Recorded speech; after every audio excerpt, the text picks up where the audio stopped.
dans cette vidéo du 18e jour, nous allons parler de Docker. Nous allons déjà commencer par voir c'est quoi Docker, qu'est-ce que c'est et pourquoi est-ce qu'on utilise Docker. Ensuite, nous allons passer aux concepts fondamentaux tels que les conteneurs, les images, les volumes, le réseau, n'est-ce pas, et le Docker Daemon. Et ensuite, on va passer à la pratique. On va voir les commandes de base et aussi comment est-ce qu'on va faire pour créer, n'est-ce pas, un Dockerfile pour pouvoir créer notre propre image.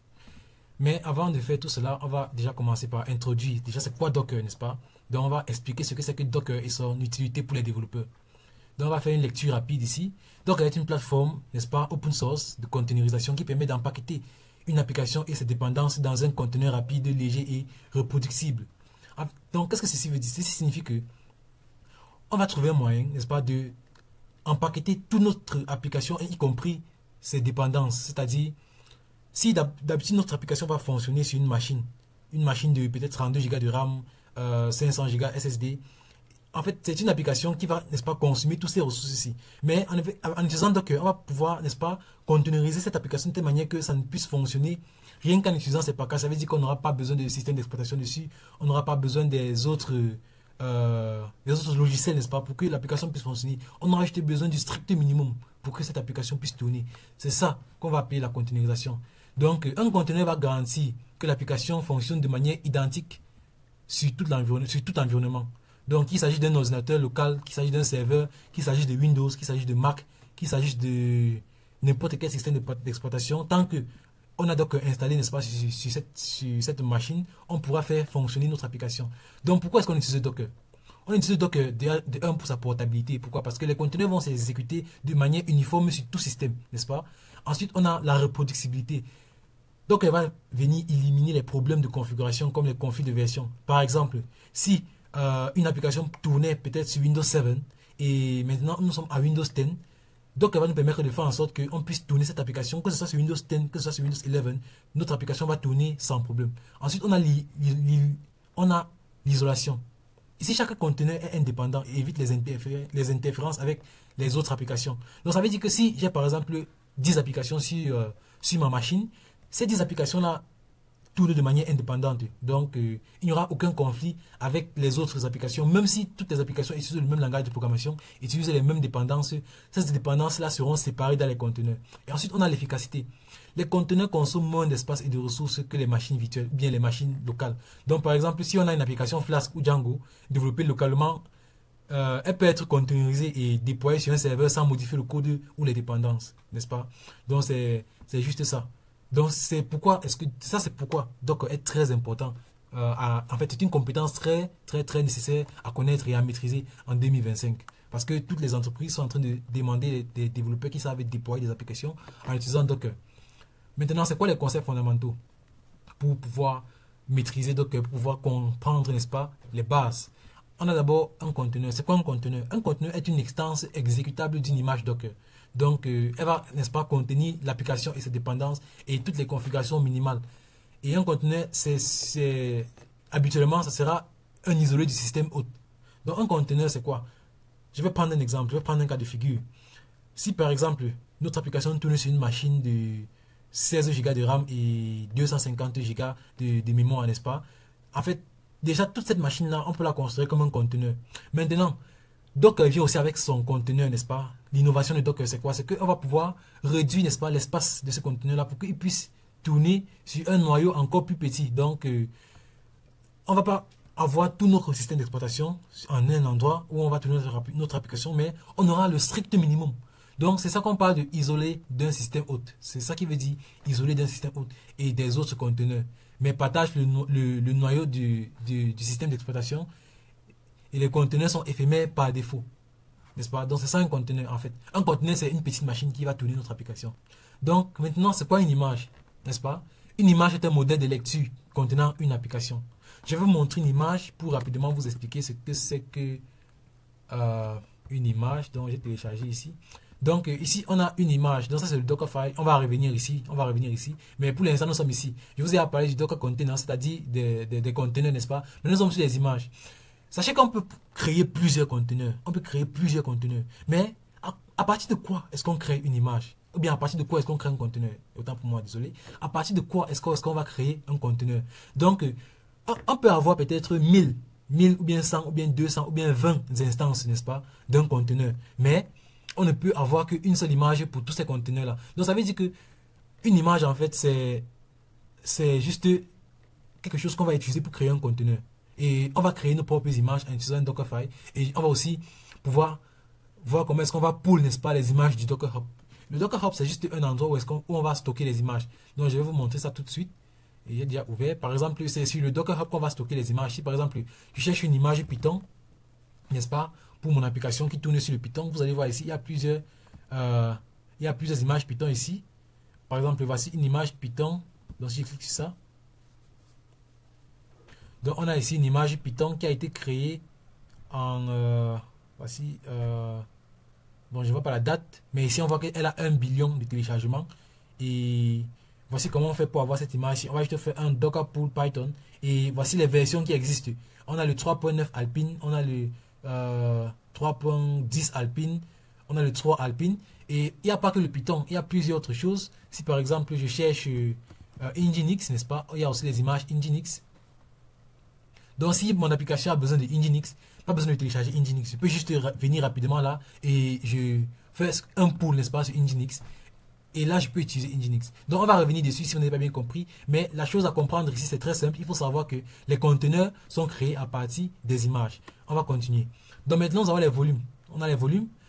On va faire un cours dédié aux volumes. Donc, déjà, il faut juste savoir que les volumes permettent de stocker les données en dehors du conteneur. Donc, ça veut dire que si notre application est en train de tourner, n'est-ce pas, dans un conteneur, et il peut arriver que notre application échoue ou bien que notre application ait un problème. Et le conteneur se ferme brutalement. Qu'est-ce qu'on fait des données?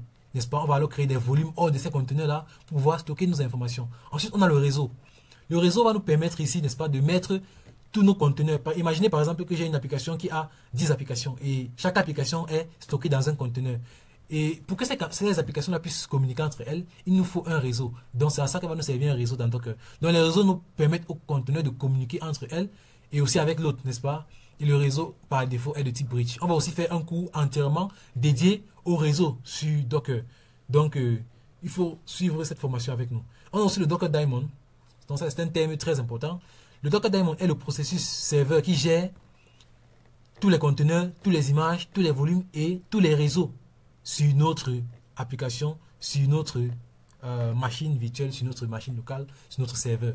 Donc, c'est grâce à ce processus-ci qu'on parvient à avoir Docker installé sur notre machine, qu'on parvient à gérer, n'est-ce pas, les conteneurs. Donc, ce sera ça pour les concepts fondamentaux. Maintenant, on va passer un peu à la pratique pour qu'on puisse voir tout ce que je viens de vous expliquer. Donc, il y a quelques commandes ici là que j'ai choisies pour nous. Il y a le Docker Pool pour télécharger une image. Moi, je ne vais pas juste te parler, on va pratiquer ensemble, n'est-ce pas? Donc, je vais venir ici. On va créer un conteneur. Donc j'ai déjà login dans ma console AWS et je vais venir sur créer, lancer une instance et on va choisir ici le nom en tant que Docker. Docker, bon je vais utiliser ça Docker, Docker Server pour être un peu explicite. Je vais rentrer sur Ubuntu. Je vais aller sur la base d'Ubuntu ici et je vais descendre. Donc je vais descendre, ok. Je vais aller sur un T3 Micro, la version gratuite. Je vais créer une nouvelle paire en RSA et le nom ça sera Docker Course. Bon, ou bien Docker Key, c'est mieux Docker Key pour dire la clé Docker. Ce sera un .pem. Et là, je fais créer une paire de clés pour créer la clé. Ok. Là, il y a les paramètres à configurer. Je pense qu'ici c'est bon, il faut autoriser. Et c'est la seule chose qu'on va faire là-bas. Bon, je pense que c'est tout, hein. Je pense que c'est tout. Ok, on va lancer cette instance. Ok, le lancement est en cours. Et nous sommes à 80%. Ok, le lancement est terminé. Donc, on va maintenant rentrer et on va essayer de se connecter, n'est-ce pas, à ce conteneur. Donc, le temps que le lancement est fait, vous voyez, c'est encore ici en cours d'exécution. On va rentrer ici. On a plusieurs commandes. Ce fichier, si vous pouvez le retrouver sur mon GitHub, juste en description. Donc, si vous avez besoin de ce fichier, vous pouvez juste le retrouver dans mon GitHub en description. Donc, on va continuer. On a ici le Docker Pool pour les images. On a le Docker Run pour lancer, n'est-ce pas, pour créer et lancer un conteneur. On a le Docker PS pour lister les conteneurs. On a le Docker PS-A pour lister tous les conteneurs. On a le Docker Stop pour stopper un conteneur, le remove pour supprimer un conteneur, le docker images pour voir la liste de toutes les images, le docker remove image pour retirer, n'est-ce pas, supprimer une image, et on a le docker exec, n'est-ce pas, pour exécuter une commande dans un conteneur, donc accéder à un contenu interactif. Donc, c'est-à-dire quand on dit interactif, c'est vous lancez une commande, vous avez une réponse, vous lancez une commande et vous avez une réponse. Donc, je pense que notre serveur, il est déjà lancé. Donc, je vais cliquer sur, je vais sélectionner ici, là, et je vais venir sur se connecter. Et on va se connecter en SSH. Donc, je vais copier cette clé. Je vais copier cette clé. Et je vais ouvrir le CMD. Et je vais aller dans les downloads. Bon, si vous ne comprenez pas tout ça, n'ayez aucune crainte. En fait, je vais dans downloads. Pourquoi? Parce que le fichier de clés que j'ai téléchargé se trouve dans downloads. Et pour pouvoir lancer ma commande SSH, moi, je vais utiliser ce fichier-là pour pouvoir accéder, n'est-ce pas, à mon conteneur. Donc, je vais agrandir pour qu'on puisse bien voir les commandes. Donc, je vais dans Downloads parce que ce fichier se trouve dans Downloads, dans téléchargement, et je vais avoir accès, n'est-ce pas, à mon conteneur en utilisant cette clé de permission. Donc là, je clique Entrée. Ok, Connection Reset by Pierre. Bon, peut-être que le conteneur n'est pas encore lancé. Bon, je vais un peu essayer de recharger cette page. Ok, on dit ici, là, le statut est en cours. Les 3 vérifications sont passées. Bon, je ne sais pas pourquoi j'arrive pas à me connecter. Je vais encore essayer. Ok, c'est bon. Je vais mettre Yes. Ok, là, je me suis connecté. Je me suis connecté. Mais avant d'exécuter toutes ces commandes-ci, il faudrait bien qu'on installe, n'est-ce pas, Docker. Il faut bien qu'on installe Docker sur notre machine. Et pour installer Docker, il y a une série de commandes à exécuter sur notre machine pour pouvoir installer Docker. Mais avant on va d'abord mettre notre machine à jour. Donc, je vais d'abord faire un sudo apt update. Ok, pour mettre la machine à jour. Ok, on a notre machine qui a été mise à jour. Et on va maintenant faire un upgrade sur cette machine. Je vais faire un upgrade. Ok, là je vais ok, ça. Ok, là je vais faire un clair pour nettoyer. Je vais faire sudo apt upgrade. Et je vais faire yes. Dans le moins y veut dire yes. Ensuite, on va installer les packages, en fait des certifications d'abord. Donc, j'ai déjà copié la commande. Ok, ça installe. Et ensuite, on va copier les commandes, n'est-ce pas, pour installer Docker. Ok, ça n'est terminé. Maintenant, je vais faire un sudo install CA certificates. Ok, j'ai installé ça. Ensuite, je vais faire ceci. Ok, j'ai déjà fait. Donc, j'ai fait un mcd, j'ai fait ça. J'ai fait le curl pour télécharger, n'est-ce pas, c'est un fichier de Docker. Et là, j'ai fait un sudo gpg diamond, ainsi de suite. Maintenant, je vais setup, n'est-ce pas, le Docker repository avec cette commande-ci. Ok. Et maintenant, je vais installer Docker. Donc, je copie ça et j'exécute. Ok, j'ai encore fait un sudo update d'abord. Ensuite, je vais faire un install Docker. Donc, je copie ici. Je reviens là. Je tape entrée. On me dit the package is not available. Oh là là. Bon, je vais juste copier ça et je vais donner à une IA. Donc, je vais donner à une IA pour qu'il puisse, n'est-ce pas, nous expliquer exactement où est le problème. Ok. On a installé Docker. J'ai eu un peu de problème. J'ai eu des soucis à installer Docker. Donc, si vous voulez installer Docker, je vous conseille de regarder la documentation, n'est-ce pas? Donc, install Docker Engine. Que vous soyez sur Windows, que vous soyez sur Mac, que vous soyez sur Linux, vous serez bien servi ici. Donc, par exemple, si je viens sur Ubuntu, donc on va me montrer comment est-ce qu'on va faire pour installer, n'est-ce pas? On va me donner les commandes à suivre, et ainsi de suite. Donc, à vous de voir, à vous de voir. Donc, on va continuer. Donc, maintenant, j'ai Docker installé sur ma machine. Maintenant, la première commande. Donc, maintenant, la première commande, ce sera de vérifier la version. Donc, on voit qu'on a Docker version 28.2.2. Ok, c'est super. Donc, la première chose, c'était de faire un pull. Donc, lorsqu'on fait un pull, en fait, on fait le pull, n'est-ce pas, sur le Docker Hub. que je vous ai montré ici plus tôt, le Docker Hub ici.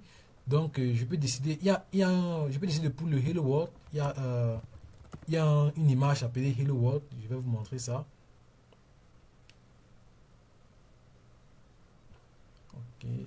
Ok, voici ça. Peut-être c'est Hello World, comme ceci. Ok, voici ça ici, Hello World. Donc on va faire un Docker Pool Hello World. Donc je vais revenir ici. Donc on est en train d'exécuter cette première commande-ci. On va faire Docker Pool Hello World. Donc je copie ça et ok, là je vais devoir faire un sudo. J'exécute. On dit using default. Donc là je suis en train de faire un pool. Donc pooling from library slash hello world. Donc le pool est complete. Donc j'ai déjà pool. Donc j'ai comme ça pool. Et si on veut voir, n'est-ce pas, cette image-ci, on va faire docker images. Donc n'est-ce pas, ça les images. Donc ça sera sudo docker images. Donc vous voyez ici là j'ai n'est-ce pas, hello world latest et ça pèse 10 kilobits. N'est-ce pas, ça pèse 10 kilobits. On peut encore faire un autre pool ici. On peut faire un pool, n'est-ce pas, de Nginx. À nous de voir. Oh, j'ai oublié le pool ici. Donc docker pool Nginx. Donc vous voyez, c'est en train de pool. Et là, ça est en train de télécharger, n'est-ce pas, Nginx. Et une fois de plus encore, si on fait un sudo docker images, vous voyez là, on a deux images. On a l'image Nginx et on a l'image hello world. Donc on peut run, n'est-ce pas, on peut faire un docker run. Donc on va lancer, n'est-ce pas, un conteneur. Donc je vais faire un docker run et le nom de l'image. Donc je vais faire un docker run, le nom de l'image. Bon, avant de donner le nom de l'image, je peux dire que je vais run ça en mode détaché, n'est-ce pas, en mode détaché pour que je sens, n'est-ce pas, voir les logs, n'est-ce pas, ça c'est en mode détaché. Donc je vais d'abord run en mode non détaché et ensuite je vais run en mode détaché pour qu'on puisse voir la différence. Et je vais aussi lancer ça sur un port, n'est-ce pas? Voici comment on va préciser le port. Donc je vais faire un docker run -p pour préciser le port. Je peux faire un 8000, bon 8022 et à 50 par exemple. Donc ça c'est le port de sortie, n'est-ce pas? Ça c'est le port à l'intérieur du conteneur. Donc ça veut dire que sur la machine haute, ça veut dire que sur notre machine même, si on va accéder à notre application, on va accéder par le port 8222. Par contre, si un service dans le conteneur a besoin de ce conteneur qu'on veut lancer, il va l'accéder par le port 50. Donc, je vais faire aussi un autre cours sur ça et on va mieux voir ça en détail. Donc maintenant, je vais préciser le conteneur que je vais lancer. Ici, c'est Hello World. Comme ceci. Là, je vais taper entrée. On dit permission denied encore. Je n'ai pas mis sudo. Voilà, comme ceci. Sudo docker. Et là, je tape entrée. Donc, j'ai lancé, j'ai fait un docker run et j'ai mis ça sur le port 8050. Donc, vous voyez ici, on dit quoi? Hello from docker. This message shows that your installation appears to be working correctly. Donc, ça, c'est une petite image qui a été conçue par Docker juste pour afficher ce message, pour nous montrer que notre setup est bien lancé. Donc, je peux faire un docker ps pour voir, n'est-ce pas, les conteneurs. Sudo docker ps. Ok.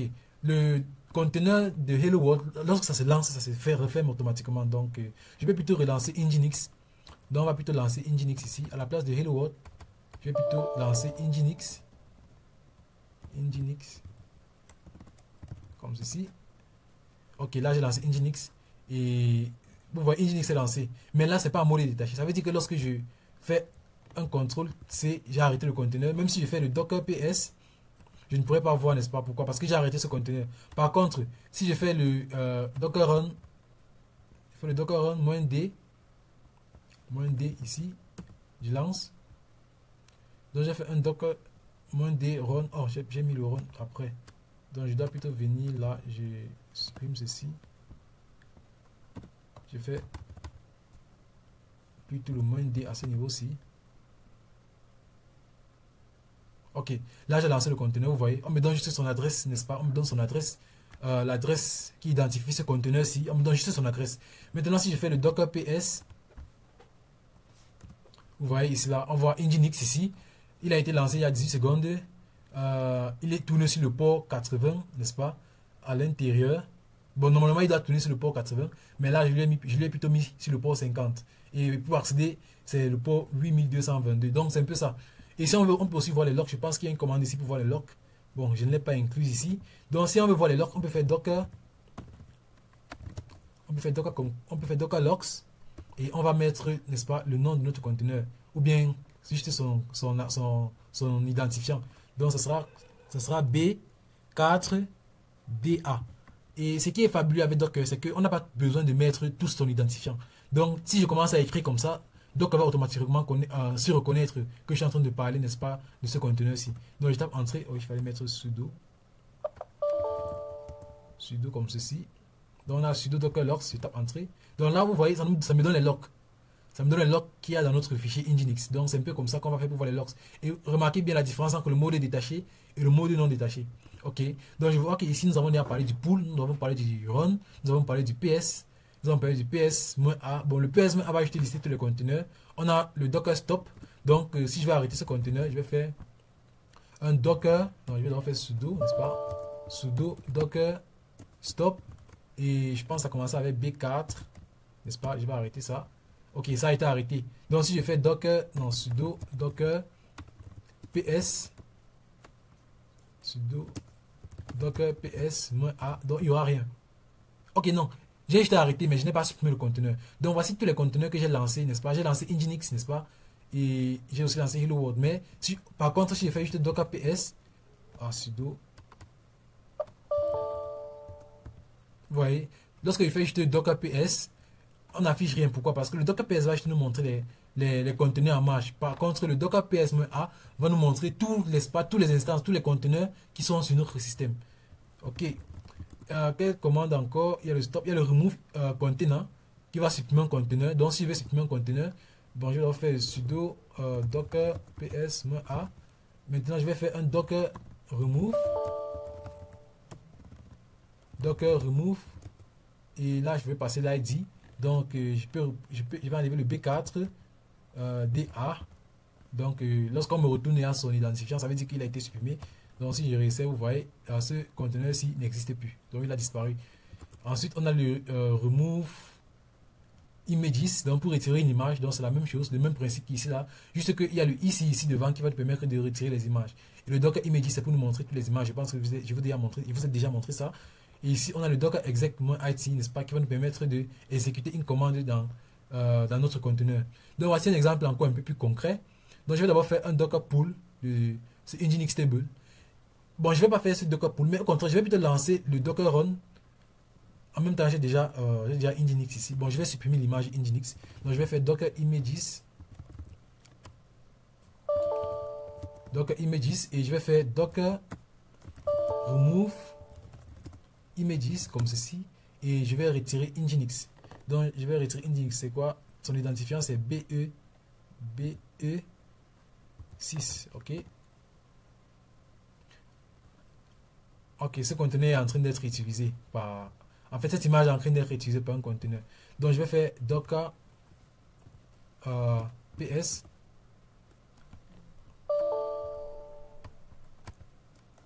-a. Et là, je fais plutôt docker sudo plutôt. Et là, je vais supprimer cette image-ci, ce conteneur. Pourquoi? Parce que je ne parviens pas à supprimer cette image parce que cette image tourne un conteneur, n'est-ce pas? On a un conteneur basé sur cette image-là. Donc, il nous faut supprimer ça. Donc, je vais faire un docker sudo docker remove. Et là, D9. Là, j'ai retiré. Ici, je relance ma commande, n'est-ce pas, pour supprimer ceci. Vous voyez, on a supprimé avec succès. On a bel et bien supprimé. Donc maintenant, je vais lancer la commande run, n'est-ce pas? Nous savons bien que nous n'avons plus de... Si je fais docker images, on n'a plus de conteneur Nginx. Mais lorsque je vais lancer la commande run sans faire de pull, la commande run va automatiquement pull, n'est-ce pas, pour nous, ce Nginx. Donc je vais l'exécuter ici. Vous voyez, vous allez voir. Donc il faut passer en sudo. Ok. Ok, on dit unable to find, vous voyez, unable to find image Nginx table locally. Donc ça va faire pulling from library Nginx. Donc ça va pull et ça va lancer Nginx automatiquement en mode détaché, le -d, sur le port 8080 en sortie et le port 80 en interne. Donc si je fais sudo docker ps, on va voir notre conteneur qui tourne ici. Super. Et aussi, pour tester le conteneur, je pense qu'on peut faire... On peut lancer, n'est-ce pas, un docker run plutôt sur Python Slim. Donc, on peut lancer la commande bash par exemple ici. Donc, vous voyez, on va tester un conteneur Python interactif. Donc, on a Docker Run, on a le moins IT ici pour dire interactif. Et ça va tourner sur quoi? Sur l'image Python 3.9 Slim. Et la commande qu'on va vouloir exécuter à l'intérieur, il s'agit ici du bash, n'est-ce pas? Donc, si j'exécute ceci, donc je dois faire sudo, comme ceci. Vous voyez, ça va encore me dire, unable to find python.3.9 slim locally. Et ça va pull automatiquement. Vous voyez, ça pull automatiquement et ça lance. Et que c'est lancé, vous voyez ça lancé. Donc là, je suis dans le conteneur Python.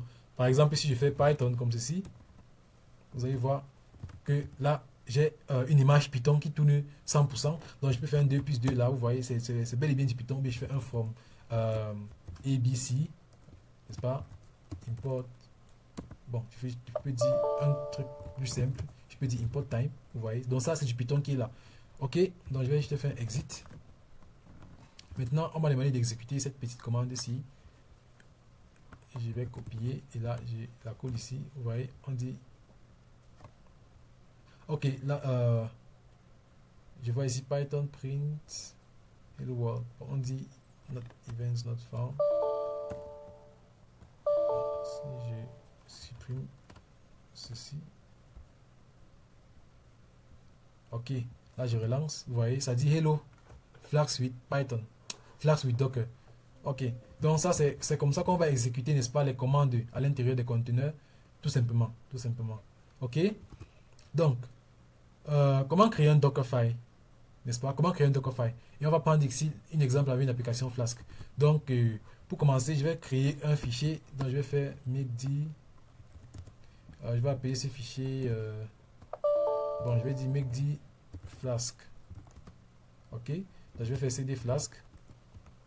Et à l'intérieur de ce Flask, je vais copier le code ici. Ne vous inquiétez pas, je vais remonter plus haut pour vous expliquer, n'est-ce pas? Donc je vais faire un vim app.py et là je copie le code à l'intérieur.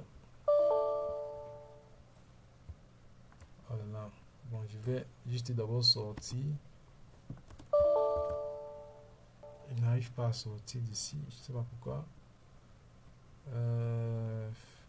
Bon, c'est pas grave, je vais juste fermer ça et je vais ouvrir un nouveau. Windows RCMD. Je vais aller dans Downloads et la commande pour lancer le conteneur. Pour lancer l'image, donc je vais venir ici. Je vais aller sur se connecter. Je vais cliquer sur copier ceci et là je vais rentrer là. Je vais agrandir un peu et là je vais exécuter. Ok, là nous sommes connectés. Donc si je fais ls, on va voir Flask ici. Je fais cd Flask, je fais ls. Ok, donc là je vais faire nano. C'est mieux de faire sudo nano app.py, n'est-ce pas? Et à l'intérieur de ce app.py, je vais copier ce code. Je vais le mettre ici. Il semblerait qu'une seule partie de ce code soit entrée. À ce qui paraît. Bon, je vais tout supprimer. Je vais recopier ça encore une fois. Et là, je vais le coller là. Ok, là c'est bon. Ok, c'est bon. Je vais sauvegarder ça.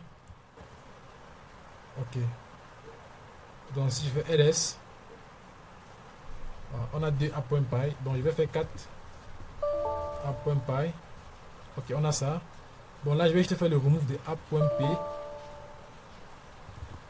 Ok, donc j'ai retiré le app.p.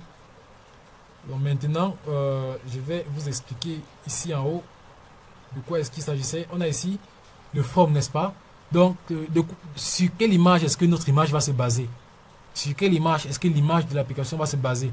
Donc, on va se baser sur du Python Slim 3.9 par exemple. Pour notre application Flask, on a le workd, donc un répertoire de travail dans le conteneur, n'est-ce pas? C'est où tout va se passer. Donc, c'est un peu comme notre fichier où on va stocker, n'est-ce pas, tous les autres fichiers en rapport avec notre application. Ensuite, ici, on a le copy. pour copier, n'est-ce pas, un fichier vers une destination vers une autre. On a le run pour exécuter les commandes. On a le expose pour exposer les ports. Et on a même le CMD, n'est-ce pas, pour exécuter les commandes au démarrage du conteneur. Ok.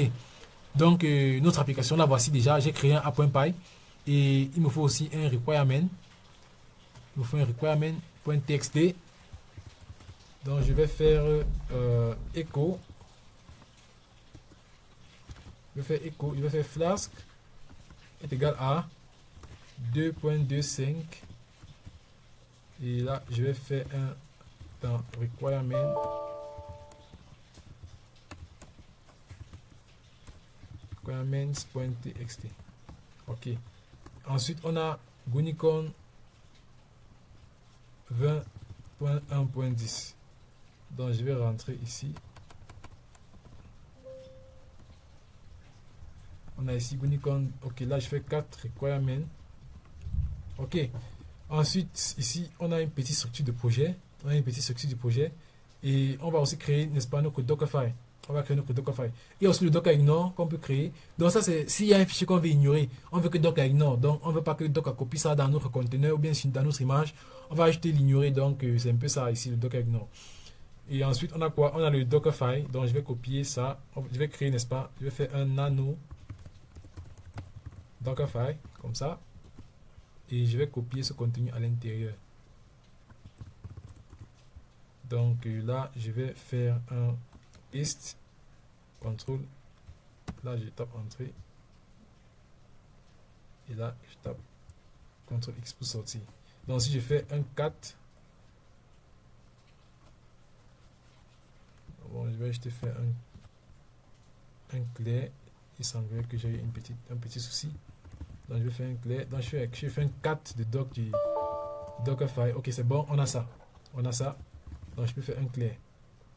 Ok, maintenant on va exécuter ce conteneur-ci. On va exécuter ce conteneur en utilisant quoi? Le Docker build. Donc il y a le Docker build pour exécuter les conteneurs. Et puisque on a notre Dockerfile dans ce fichier-ci, on va juste utiliser point. Donc ça c'est le chemin d'accès, n'est-ce pas, vers notre Dockerfile. Ici, ça sera le nom de notre image. Là, nous sommes en train de nommer notre image. Là, nous sommes en train de dire que, ok, ça sera en mode interactif. Là, nous sommes en train de faire un build de l'image. Et là, on utilise Docker. Donc, on est en train de, dans cette commande, qu'est-ce qu'on est en train de dire? On est en train de dire ceci. Docker, je veux que tu me builds cette image en mode interactif. Et son nom, ça sera MyFlaskApp. Et son Dockerfile se trouve dans ce répertoire-ci.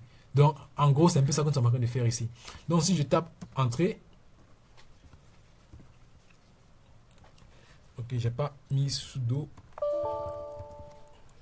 Vous voyez, là on me dit building, donc ça va commencer à build, mais apparemment j'ai eu un problème avec les requirements. On me dit copy requirements dot, on me dit requirements not found, donc sûrement je l'ai mal nommé. Donc je vais copier ça, je vais faire un move de requirement à requirement comme ceci. Ok, là je vais faire un clair et je vais relancer la commande.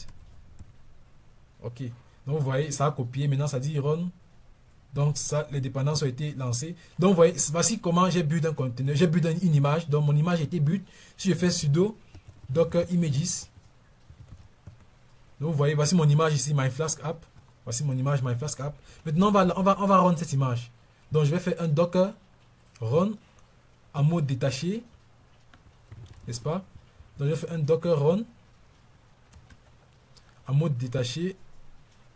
Sur le port 5000 de MyFlaskApp. Je peux aussi décider de donner le nom de cette application. Je vais donner son nom. Je vais donner ça Golden App. Donc ça c'est le nom de ce conteneur. N'est-ce pas? Ok, là il fallait que j'utilise le sudo. Je vais devoir utiliser sudo ici au début. Ok. On dit error response from Diamond. Fail to create task. Unknown command name. Oh, ça m'échappe un peu, comment donner le nom, mais c'est pas grave, on va le faire plus tard. Bon, là j'ai créé le conteneur, donc je vais faire un sudo docker ps. Et là vous voyez, on a notre application qui tourne sur Gunicon sur le port 5000. Donc ça veut dire que comme nous sommes sur notre serveur, ça veut dire que si on passe sur l'adresse IP 5000, nous sommes censés voir, n'est-ce pas, notre application. Donc c'est ce qu'on va faire. On va d'abord venir ici, on va aller sur sécurité. on va ouvrir le port 5000 pour notre application. Donc je vais venir dans Inbound Rules. Je vais sur modifier les règles entrantes. Je vais aller sur ajouter une règle. Et ici, je vais choisir le port 5000. Et là, je vais aller sur du 00. Et là, je vais enregistrer les règles. Ensuite, qu'est-ce que je vais faire? Je vais rentrer, n'est-ce pas, pour copier l'adresse IP publique de ma machine. Donc, je rentre dans le détail ici. Voici adresse IP publique, c'est ça que je copie. Je ouvre le navigateur ici, je copie ça et je passe le port 5000. Je tape entrée. Donc, c'est censé nous afficher le message qu'il y avait dans le code donc, c'est censé nous afficher Hello Flask with Docker. Donc, voici ça, Hello Flask with Docker. Donc, voici une application Flask qu'on a dockerisée. On a dockerisé cette application de manière très simple, n'est-ce pas? Vous avez vu, on a créé un fichier. Et bon, ça fonctionne très bien, ça fonctionne vraiment super bien. Et on peut faire beaucoup plus. Donc, je vais continuer. Donc, on a dockerisé. Donc, si vous avez, juste pour récapituler, il y a le from pour dire que bon, on va utiliser une image Python. On a le working directory qui va dire que bon, ça va définir le répertoire de travail de Docker. Ensuite, on va installer les dépendances dans notre image. Donc, pour ça, on va d'abord faire la copie des requirements.txt et on va, n'est-ce pas, lancer le pip install pour pouvoir installer ces requirements là. Et ensuite, qu'est-ce qu'on va faire? On va copier tout le contenu de notre fichier en local vers notre image. Donc, on va copier tous ces fichiers là parce que ces fichiers sont importants. Puis, on va ouvrir le port 5000 pour notre application et on va utiliser la commande gonicon bind. On va préciser le port sur lequel on veut lancer et app pour préciser la configuration de lancement pour lancer notre application. Et là, on a lancé l'application et on a vérifié, n'est-ce pas? Elle tourne super bien. Alors, maintenant, je vous ai montré, n'est-ce pas, pour vérifier la taille, n'est-ce pas? Ok, pour vérifier la taille de l'image. Je pense que pour vérifier la taille de l'image, si on fait juste sudo docker images, je pense qu'on a la taille de l'image ici. On a une image qui pèse 137 mégabits. Donc voici la taille de notre image ici. Pour les locks, donc on va voir les locks de notre conteneur. Voici notre conteneur ici. Voici son adresse. Voici son identifiant. Donc je vais faire sudo docker locks. Et là je vais mettre son identifiant. On va voir les locks de quoi? On va voir les locks de 21A. Ok. Ok, voilà les locks. Donc starting Gonicon, listening at, n'est-ce pas? Donc je vais essayer quelque chose. Je vais ajouter moins F ici. Ok, ça c'est pour voir les locks en live. Donc ça veut dire full. Ce moins F veut dire full. Donc ça veut dire que si je viens là, je fais une requête, je fais plusieurs requêtes par exemple, n'est-ce pas? Je suis en train de faire des requêtes sur ce serveur-ci. Donc nous sommes censés voir les requêtes que j'ai effectuées ici. Donc ça tourne encore. Ok, bon, j'ai pas de requête, mais ça c'est le serveur. Bon, c'est pas grave. Ça c'est pour voir les locks. Donc ça c'est il y a d'abord le docker comme ça, juste pour voir les locks et s'arrêter. Et il y a le docker logs -f comme ceci pour voir les locks et en temps réel quoi. D'accord? Ok. Ensuite on a le docker exec it pour pouvoir exécuter les commandes à l'intérieur de notre conteneur. Donc comme nous avons un conteneur ici là, je vais essayer ça. Donc je vais d'abord faire un clear. Ensuite on va faire un sudo docker ps pour voir les conteneurs en marche. Et qu'est-ce qu'on va faire? On va maintenant exécuter une commande bash dans notre conteneur. Donc je vais venir à ce niveau-ci et je vais changer ça en notre ID. Donc qu'est-ce que je vais mettre ici là? Je vais mettre 21A. Ok. Donc là on peut, vous voyez, voici notre app que nous avions défini. Ça c'est notre app que nous avons défini ici et c'est à l'intérieur que on travaille. Donc c'était ça l'objectif, n'est-ce pas, du docker du workdir ici. Donc c'est défini ce fichier-ci. Ok. Donc si on veut exécuter, on peut faire beaucoup de choses. Il y a le ls, il y a le project work directory. Il y a, qu'est-ce qu'on peut faire? On peut faire beaucoup de choses. Il y a le, si je fais peut-être cd, bon il n'y a pas de cd, il peut faire 4 dockerfile pour voir le dockerfile. Donc il y a beaucoup de choses qu'on peut faire ici. Il y a vraiment beaucoup de choses. D'accord? Ok. Ça c'était tout pour le exec. Donc s'il y a une commande que vous voulez exécuter à l'intérieur du conteneur, vous pouvez utiliser la commande exec-it pour le faire. Et je pense que nous sommes arrivés à la fin de cette introduction. Je pense que dans les vidéos à venir, nous irons encore beaucoup plus en profondeur. Mais je pense que si quelqu'un a regardé cette vidéo, nous sommes sûrs qu'il a quelque chose. et il pourra maintenant dockeriser lui-même ses propres applications. Parce que je vous ai montré comment dockeriser une application de manière très simple et très directe, sans toutefois perdre du temps à vous expliquer des concepts complexes. Mais j'ai essayé de rendre la chose beaucoup plus facile pour que tout le monde puisse, n'est-ce pas, s'imprégner de Docker et qu'à partir de demain, vous pourrez commencer à utiliser Docker dans votre workflow. Donc ça sera tout pour cette vidéo. J'ai laissé quelques ressources complémentaires ici, par exemple la documentation officielle de Docker, les forums vers les communautés telles que Stack Overflow et aussi des outils recommandés tels que le Docker Desktop qui va vous permettre de mieux appréhender Docker parce qu'il y a là-bas une interface graphique qui va vous permettre de mieux comprendre les choses avec Docker. Donc si ce cours vous a plu, si ce cours vous a appris quelque chose, je vous demande, n'est-ce pas, je vous recommande de vous abonner et pourquoi pas aussi de partager cette formation avec des contacts à vous qui pourraient être intéressés par Docker et aussi de liker et aussi d'activer la cloche de notification très importante pour ne manquer aucune de mes vidéos. Revenons dans la prochaine vidéo sur Docker où nous allons parler du Docker Compose. Ciao!